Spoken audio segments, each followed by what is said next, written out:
What was the largest amount of money you've ever spent on a singular perfume? Maybe not even perfume, like just a singular luxury item, not something that is very expensive technology, such as a car or a laptop or some other technological items, but sort of a luxury product. For a lot of people, those would be some kind of bags, leather goods, maybe some outwear that is very particularly designed, or a niche based item if you're into snowboarding or something like that. So, sort of some sort of specialized clothing gear or accessory. But when it comes to pure fluff, just something that we usually call luxury, something you don't need, but you want. Just give me a number. Just put it down in the comment down below because I need to know just where to place myself on the scale of disorder.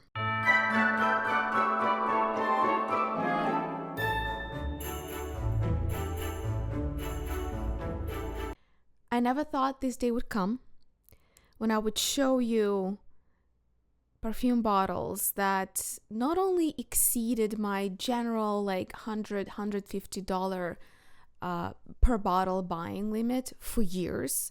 For years, I managed to stay under $100, but that was severely limiting what I could buy, and I would mostly buy half-used bottles secondhand or certain things on sales or grain markets.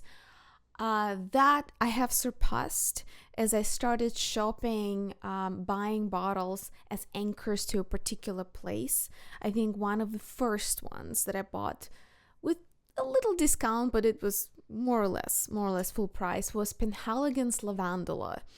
And that was in Edinburgh, Scotland. And I couldn't have picked a better place or a better fragrance for that. It was a particularly cold ass June in Edinburgh in Scotland, or maybe the average summer that they have there. It was freezing. It was a freezing June, and it was my first time there. And I kept walking between, the castle and the cemetery and all those cobblestone, cute, slightly unfriendly, these kind of like this northern climate hostility that is met with incredible charm of an old town, smelling of dry highland lavender. It was incredible. So that was kind of the first breakthrough. But recently there was a release that just broke through that ceiling, and with a good margin. Without further ado, let me just get the hardest confession out of my chest. I have purchased the limited edition, super duper long macerated fragrances from the limited edition by Amouage. They selected a number of fragrances, their iconic bestsellers, and created a limited collection where they tried to extract as much value from natural ingredients as they could by extended periods and kind of technological processes of maceration and extracting the most that they could from natural ingredients. Every fragrance has a number, which I think is the concentration of perfume oil. And these are so strong and yet so naturalistic, sort of soft, well-rounded smelling, that to me, it's been a long while since I found, I don't want to call them beast mode perfumes, but vivacious, very bright, incredibly long-lasting perfumes that were that smooth. Usually, you get one or another. Fragrances in the formulation Parfum have the highest concentration of parfum oils, but oils have lower evaporation point. So usually those fragrances tend to smell deeper, softer, more well-rounded, more sophisticated, but they rarely are more projecting than eau de parfum or eau de toilette. So there is this inherent tug of war between how deep concentrated the perfume is and how much of this diffusion and sillage it creates around the person. The heavier, more concentrated formulations tend to be actually softer and sitting closer to the skin. They just feel more luscious, and by accounts of many, they feel more complex.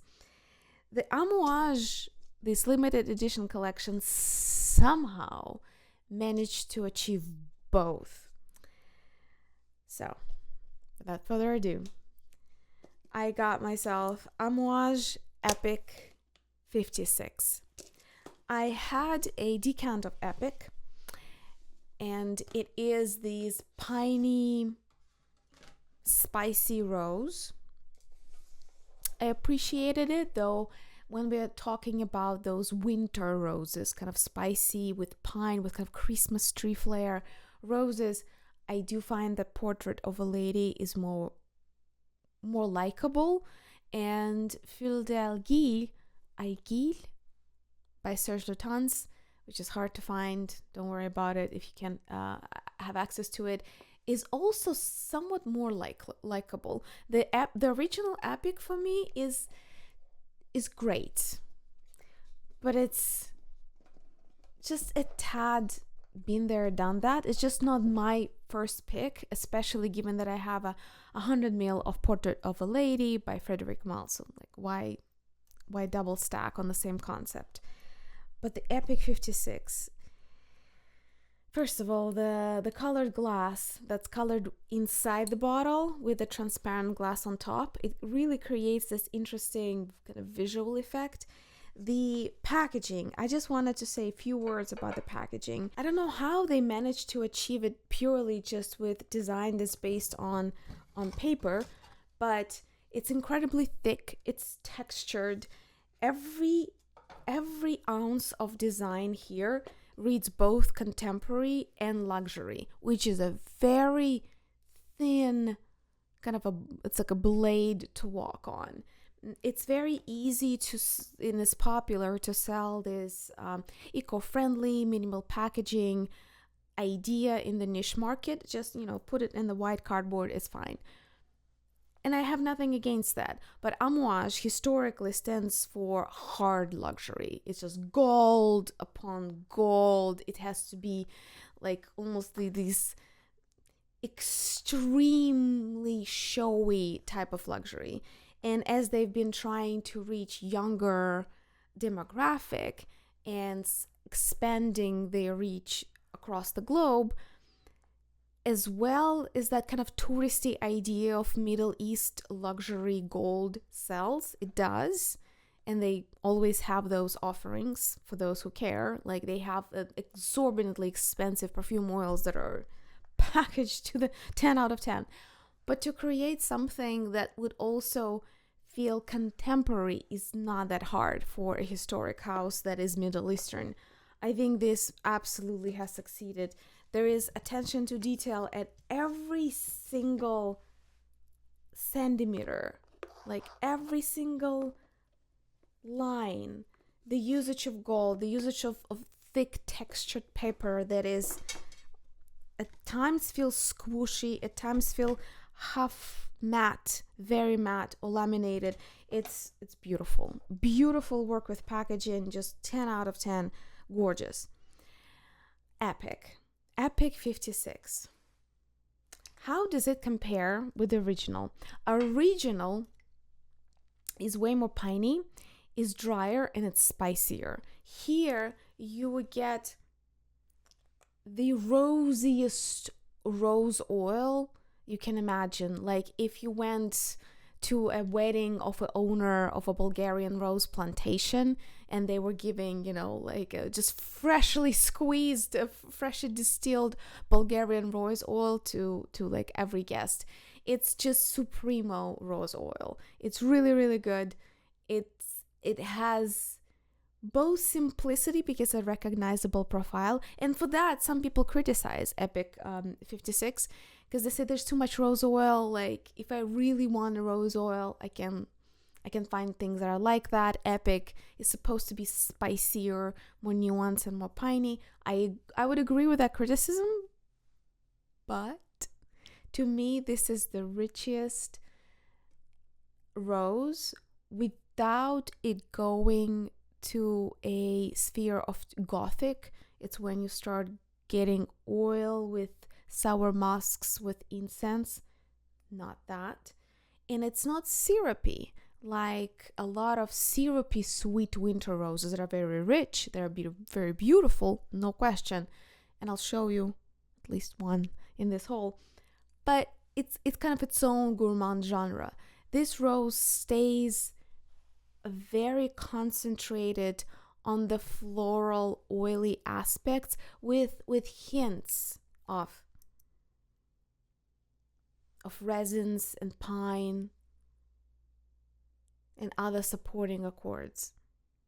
So it's beautiful. It's perfect for cold weather. So I do intend to take a decant of that with me as I am gonna depart on a really long, vivacious road trip up north, up the Great Lakes. And that was not the end of it. I got myself a second one and surprised myself with what I chose. I tried quite a few of them and I fell in love with Guidance. I think it's Guidance 46. I got it. I got it on a gray website and it turned out to be fake. And only if you own at least one original bottle from this collection, you will be able to tell, because the fake that I got was really well made. It was just not an exact copy. Some fonts were different, the placement of gold on the packaging was different, the height of the sprayer was slightly different, the elements themselves were slightly different. They were really well made though. So if you didn't have at least one bottle to compare it with, you wouldn't be able to tell. The biggest letdown obviously was the fragrance, because it smelled like freaking nothing. It was gone within 5 seconds. And I just wanted to warn you, this is one of the most faked and duped brands on the internet, only to be rivaled by potentially some releases by Barreto, Creed, Louis Vuitton, Chanel, to that end. So that's that. I still want that Guidance. I'm not a big fan of original Guidance. It's nice, and that's it. And to me, that clearly doesn't justify the price tag. But the Guidance, again, I think it's a Guidance 46, the limited edition one.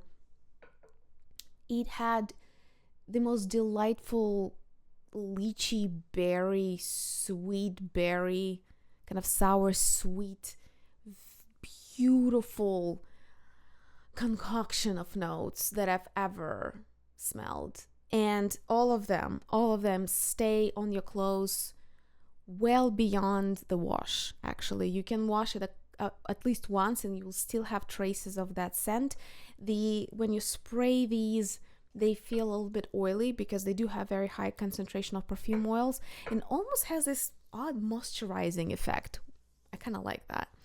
But mind you, slightly oily. I wouldn't put it on natural fabrics such as white cotton or things of that nature. I would put it on the skin and it lasts forever, the whole day easily. All of these do. And this is, again, for me, a huge surprise. I'm usually not the first one to go for perfumes that last 24 hours a day, but these are just beyond beautiful. And it's a limited edition. I totally caved.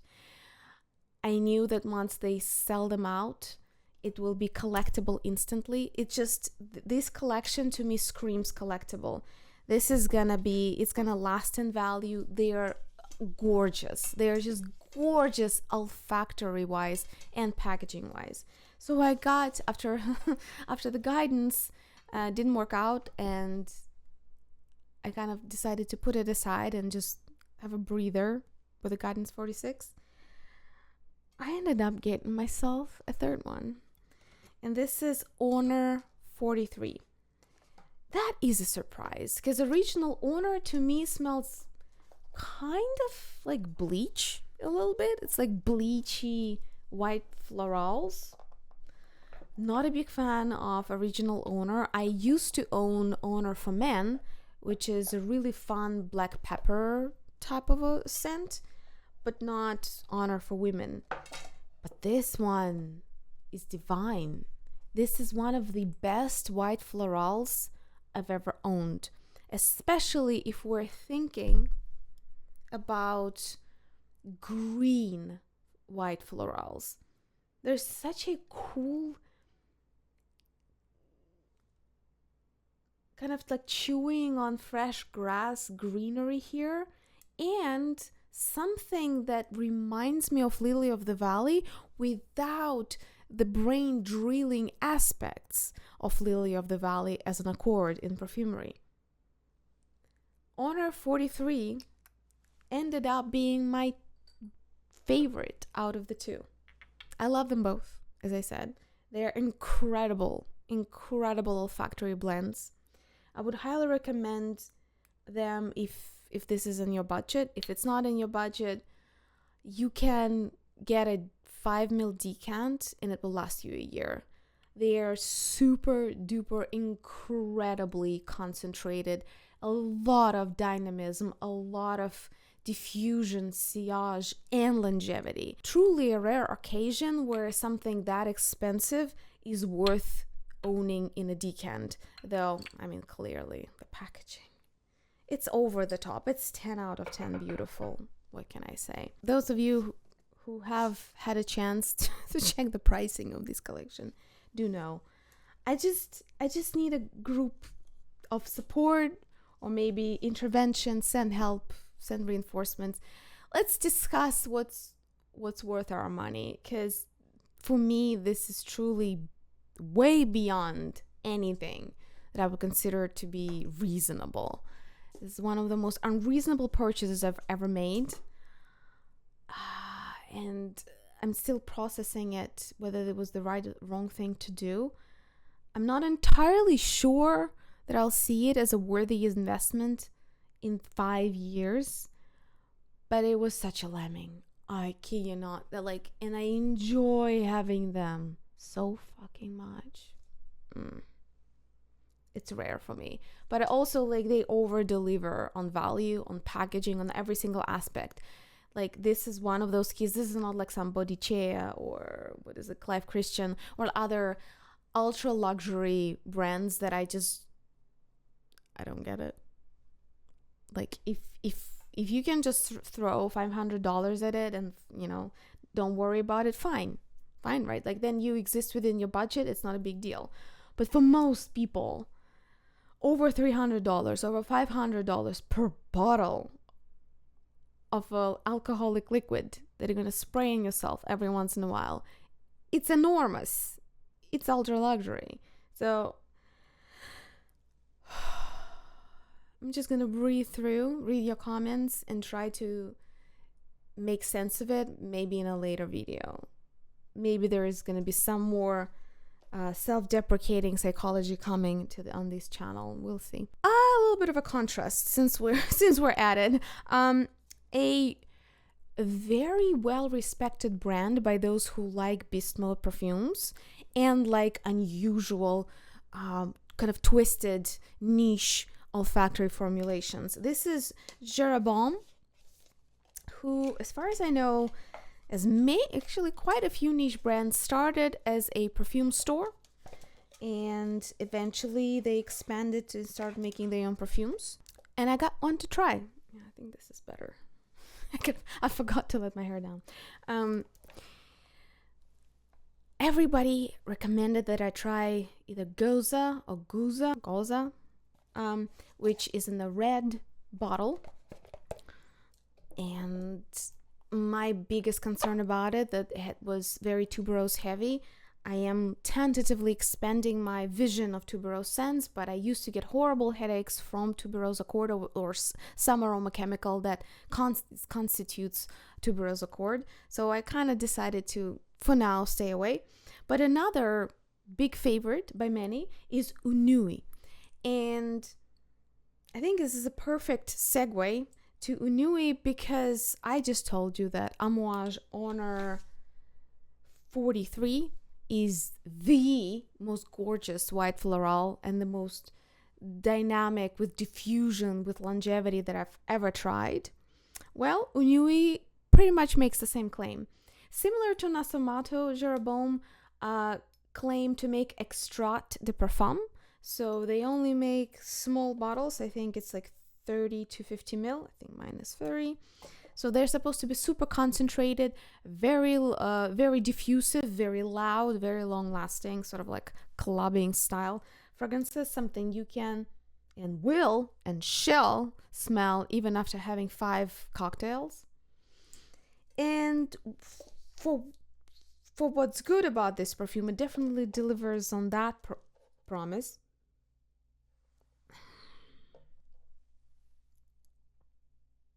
It's like a chemical factory. It's kind of reminds me of Original Honor, because I mentioned it, like, to me smelled a lot like white floral bleach. This is definitely one of those harsh chemical liquids you can dispose of biohazard materials with. It just has this very technogenic, very chemical profile to it. And it doesn't even smell to me a lot like Amber Max or, one of those Amber Woods. It's not even giving me the usual Abraxan. Maybe it's Abraxan. There's something here, some kind of booster or longevity agent that just stinks to heaven. Plus, the first 10 seconds of almost rounded up, uncertain, very generic white floral kind of blur, like a puff. But then these piercing, technogenic accord sets in, and that's all I can smell. Just with some notion of florality surrounding it. It stinks. To my nose, to my perception, it just stinks.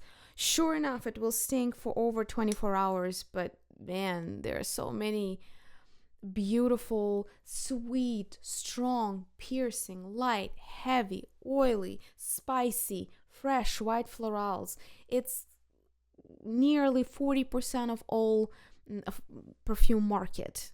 There are florals this or that way, and white floral is a really huge category. Why? I feel very regretful about buying Unui. I gave it a fair shot, I assure you. So it has to either be resold, regifted, or go on the back shelf, and maybe in 3 years something will change with my nose and I'll appreciate it more. But once you have Honor 43, there's just no comparison. It's not even close. There's no comparison, all right? It's a flop. Unui, for me, from Jeroboam, is a huge flop. And from what I hear about their other releases that people brag about, probably it's not my brand. Similar with Nasomato, actually. Nothing quite seemed like a good fit from Nasomato. I find that their blends are very dirty, very unrefined, possibly intentionally so as an olfactory blending style.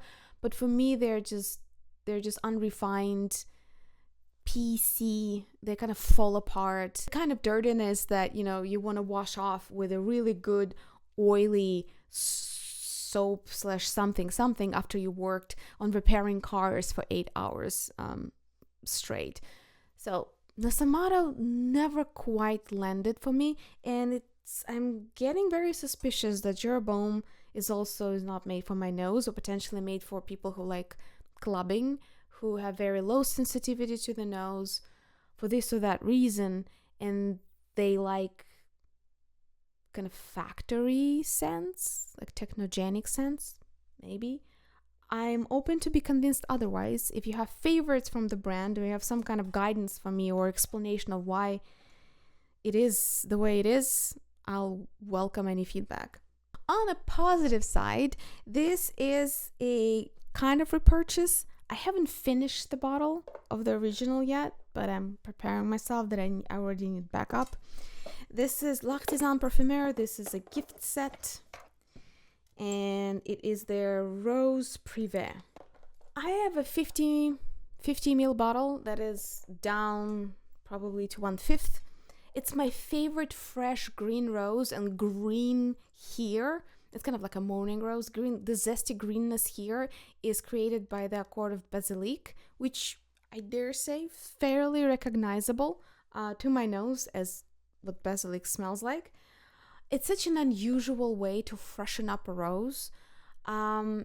Fresh roses often are done with musks, sour musks, or almost like bitter sour musks, such as Blouse by Yves Saint Laurent, a famous fresh rose,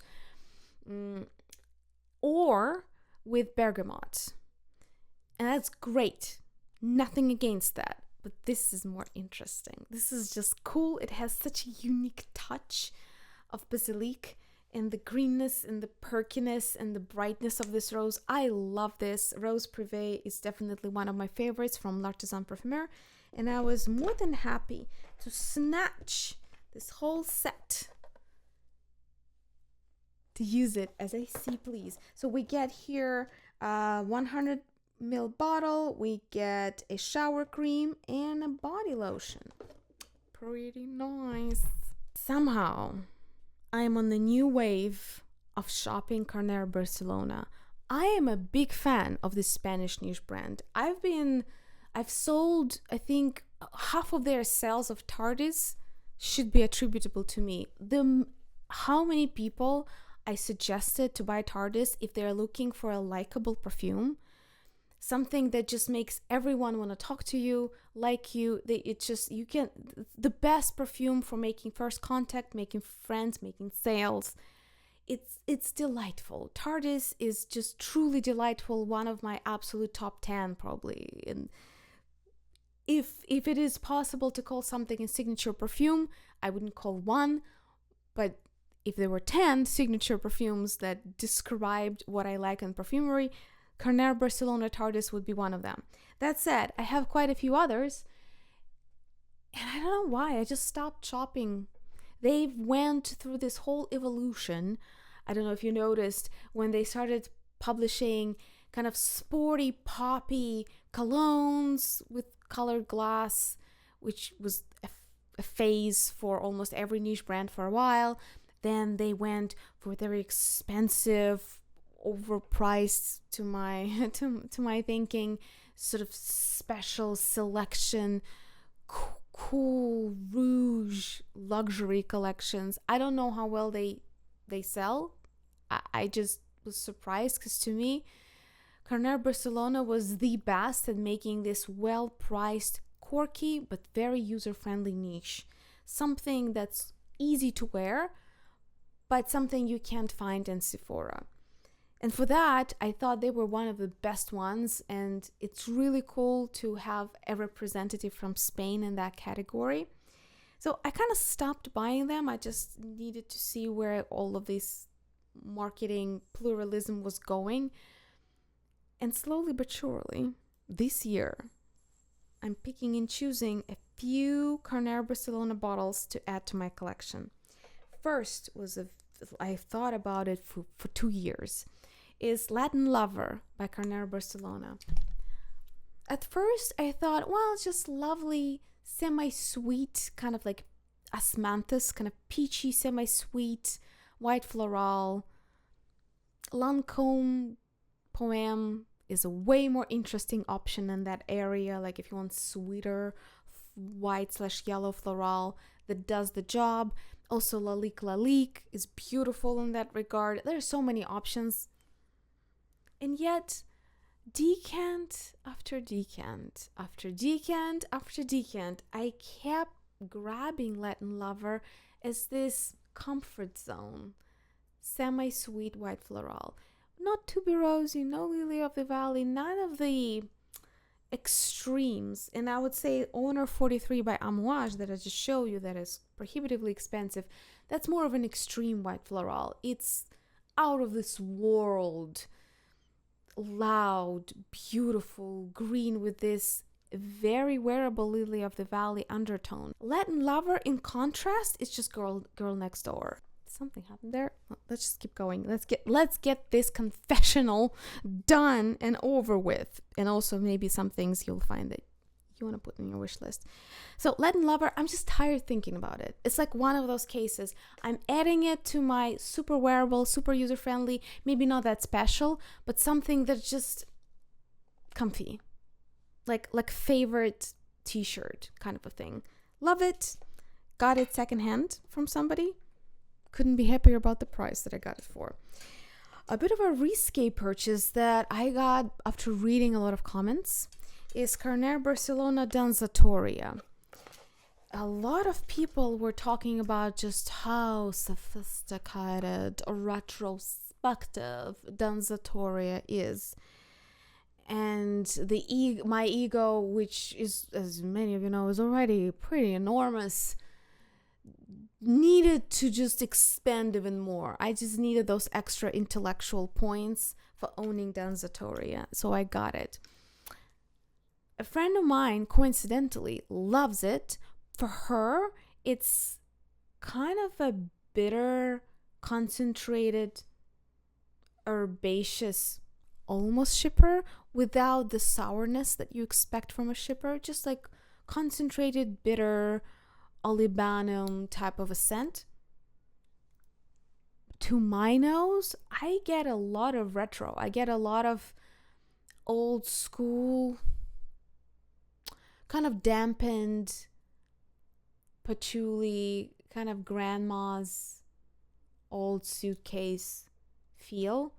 It's a bit dumpy. If there is any patchouli or green or herbaceous notes here, it creates this kind of dampened, slightly moldy effect for me, which brings it closer to Tempête d'Automne by Jacques Fath, that's devoted to fall leaves, which can give you this soily, slightly kind of like rotting leaves on the ground type of a feel, but there is done so elegantly with amber, with patchouli, with all that good stuff. I love Tempête d'Automne. To me, it's like iconic falling leaves scent. Danzatoria kind of takes me to the same territory without the appeal. It's a bit retro to my nose. I understand the praise. I understand how people who really like this type of old school French perfumery sophistication, but done in a lighter, more wearable fashion, you probably should give Danzatoria a go if you also like herbaceous, slightly bitter fragrances. It's just, to me, it's similar enough to Tempête d'Automne by Jacques Fath, but that one I prefer way more. But I'll give it a go. It's sophisticated and intelligent enough. My ego is very pleased. Very pleased. And another blind purchase that I bundled. There was a clearance from my fellow perfume from Perfume Leather shelves, and I kind of grabbed one of these luxury offerings by Carner Barcelona just to see what the whole fuss is about.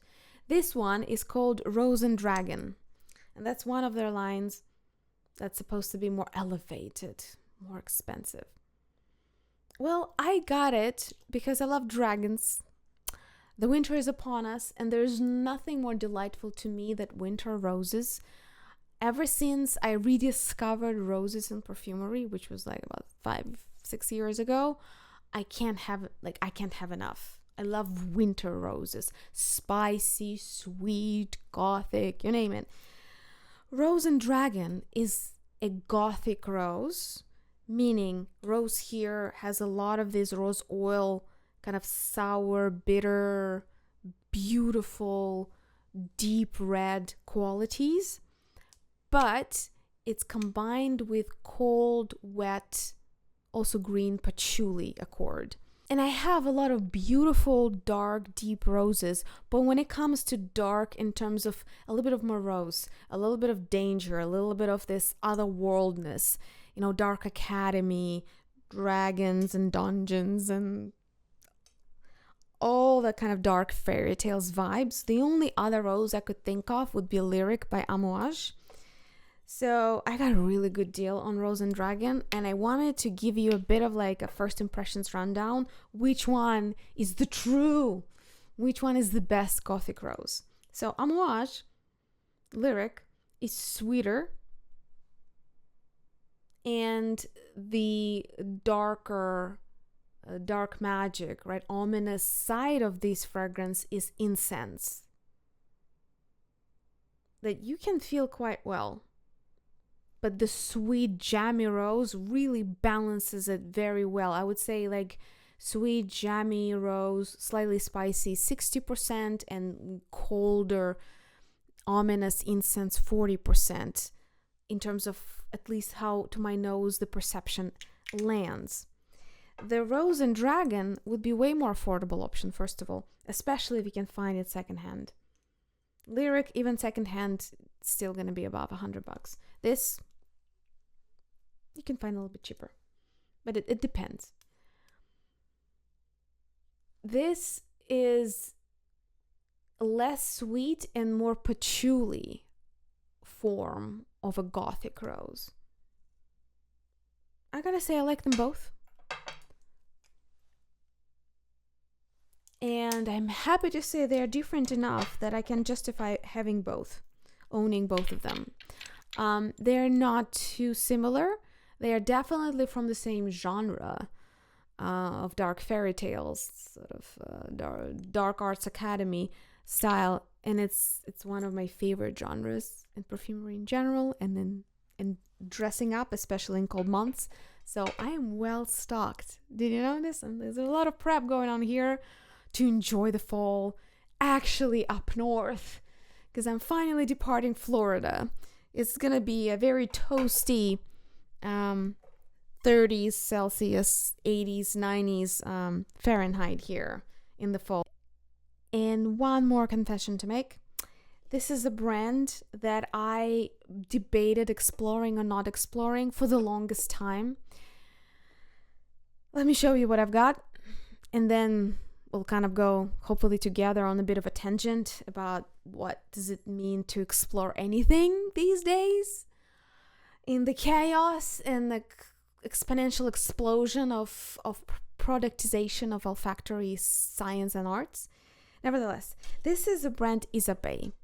Just like Ubigan, it's a historic, very important chapter in the perfume houses and how the perfumery was developing. Isabeau has history going way to, I think, 19th century, or at least the beginning of 20th century. But the problem is with all these historic houses that we now see on the shelves is that they've been sold, gone out of business, resold, rebought, licensed. There's no continuity with a lot of them, including Ubigan, unfortunately, and Isabeau, that you can even that they claim heritage without any clear sign of respect toward the archives or strong creative direction. It can seem like a bit of a cash grab when a corporation buys the rights to the name and starts repopulating the collection of that brand. But after much debate, I decided to try Isabeau. It was on sale on a couple of websites, and I always wanted to. I have a soft spot for historic houses. I wanted to like them, so I'm gonna show you a few. La Route de Mirade by Isabeau immediately gave me the worst vibes ever in terms of packaging. It's like middle schooler attempts at creativity. Like, there is some originality here to how it opens, but the whole thing has this thinly glued fake snake print on cardboard. It's flimsy. things immediately start falling apart. The combination of colors, white, darker gold with purple, it's just doesn't it just doesn't land for me, despite much effort. Having sort of a three-dimensional window here and a bit of a silk sticking out, like I can see that they tried, but they really have not landed in terms of cohesiveness of the design, in my view. It just doesn't look expensive. They went original with the bottle. It's a rhomb, you see, it's not a square. There's some very orange, kind of copper looking, goldish copper coverage on the lid, on the bottle. I see that they tried, but somehow at the end of the day, it looks cheap. It isn't, the design didn't work. It just simply didn't work. The fragrance itself, La Route d'Emeraude, is a very been there, done that, sweet tuberosy scent that, to the full price that they're asking for it, really reminds me of Number 4 by Jill Sander that you can buy for $30 plus minus, €5 here or there. Why would you do that? Why would you pay way more money for something that's very much been there, done that in the 90s?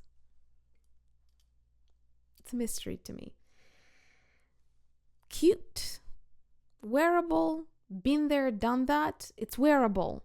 If you like sweet, kind of unidentifiable tuberosy floral scent, get yourself Jill Sander Number 4 and be happy. Like La Route d'Emeraude, I will try to give it a go and see if it has any unusual stages in the opening, but I've tried it quite a few times already and nothing, just nothing. The second one is L'Ambre de Carthage. I hope I'm saying it correctly. L'Ambre de Carthage. I'll leave the names of the perfumes down below for those of you who are not sure. Again, they decided to change the packaging, and again, not for the better. The fake, thinly glued, fake snake skin, now deep purple with kind of camel burned orange, maybe copper reference here. This one opens like this.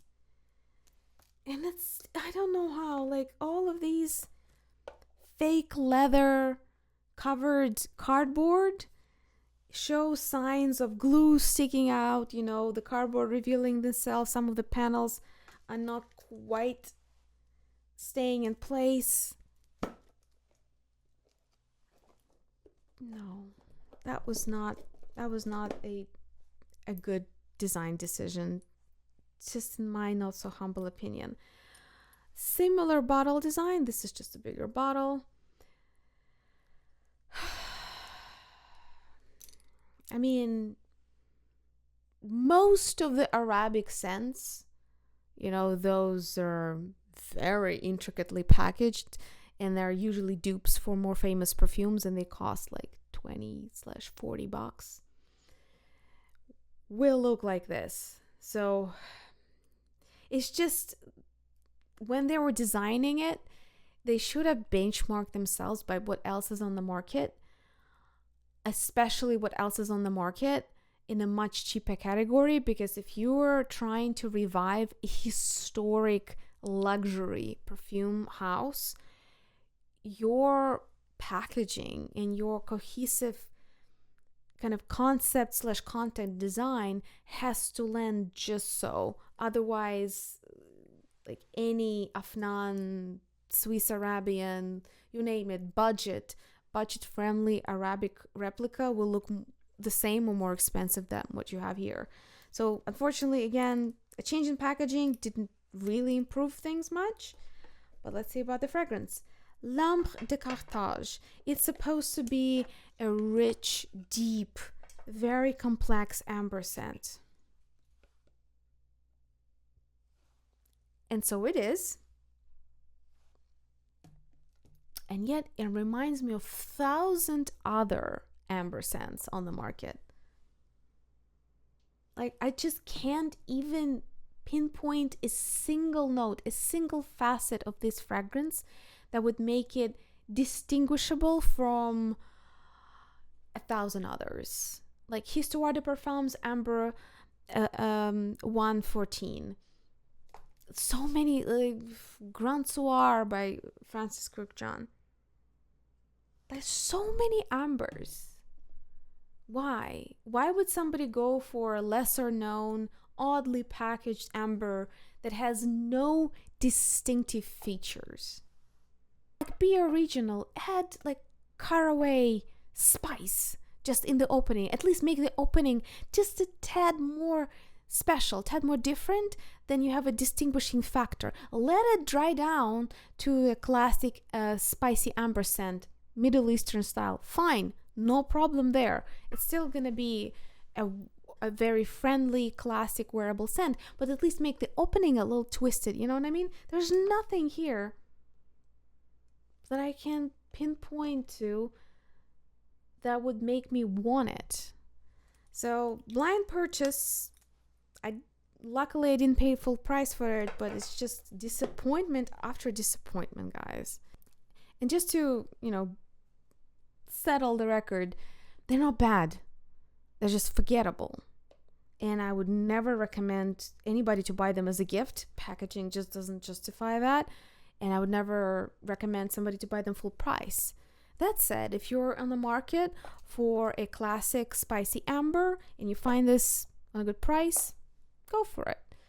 Would I be glad to give them away as decants and gifts? Absolutely. These are good quality scents. It's just, they are not namesake. They're not something that are like, oh yeah, you gotta try Isabey, like Amber Carthage or La Rue de Mirade. That's not the case. The third one that I bought blindly was Sir Galahad. And this is, again, you see, like it's already like ungluing itself, the fake purple snake skin or whatever, some kind of animal skin. You see? That's what I'm talking about. You can't call that historic, hard luxury brand if this is what you get. It's just such a generic packaging. It just doesn't, there's nothing here that speaks quality to me. That said, the scent. Sir Galahad immediately became a bit of a favorite of mine when it comes to soft, spicy gardenia scents. This is gardenia for him. This is specifically how they designed it, because Isabey has a famous and well-loved gardenia, I think it's called gardenia scent for her. And one day I'll definitely put my hands on it. But there are so many sweet, creamy gardenia scents that's not necessarily, I'm not in any rush. But it's hard to find good florals that can be marketed toward men and kind of hit on all the sensibilities, the original olfactory profile of gardenia, and yet all the sensibilities of, so to speak, masculine perfumes. Sir Galahad absolutely achieves that goal. Beautiful, well-balanced, elegant, sophisticated, and light. I am firmly in the camp that guys should ease off of the beast mode, screechy windshield wiper liquids that is called perfumery for men. All these, ultra blue colognes that just stay with you, like it or not. I think that kind of commitment is better to be explored in the realm of personal and professional collaborations and relationships, not in perfumery. Sir Galahad is a softie. He is like a cuddle boy. I also kind of sort of see like Gen Beta wearing it, like I feel like the way social media portrays teen boys is kind of like, you know what I'm talking about, like first year of high school hair, kind of this soft boy becoming a man look. It's just such a delicate time. And in the modern culture, at least for now, guys, boys, younger men are luckily allowed to be kind of whatever. There's not necessarily gender fluidity per se, but just fluidity of expressions. Just like let's just not be too uptight, oppressive, and outdated with our notions of masculinity. So I feel like Sir Galahad is pretty much a hymn of fluidity in men's expression. It's not too sweet, it's not too floral, it's not too spicy, it's not too strong, but it has this kind of like chill, cute vibe. It's like if I was a girl in high school and the boy I liked wore it, I think I would like him more. To me, this is just this delicate, flirty balance of ease, naivety, and quality make. And that redeemed Isabey for me as a brand. Firmly redeemed it, so much so that I got myself a backup of Sir Galahad, because I do intend to give it away as a gift, as decants to people that I meet, people that ask me about what can I wear, what would you recommend, because the brand's like nobody is gonna like where can you even try this except me being like 1-2 boutiques in maybe New York, London. Like there's no many places where you can find niche like this. So I think it's my duty to make sure that people who have access to me have access to this as well. And it's super unisex. As I said, it's very fluid. It's essentially a delicate, semi-spicy, nude-ish gardenia. It has beautiful diffusion, but it's not a bright fragrance. You know what I mean? It's like it's fluffy. It has diffusion, it has presence, it spreads in the room, but it's not offensive, it's not imposing, it's just youthful and flirty and cute and cuddly. Love it. Love Sir Galahad. Very gender neutral, gender fluid if you wish. Beautiful scent. Isabey, at least this, you nailed it. The name, the concept, the scent, you nailed it. The most beautiful gardenia for men. With that, thank you so much for watching. I'll be not so patiently waiting for your comments down below. Don't forget to like and subscribe because what? Because then we'll see each other in the next video.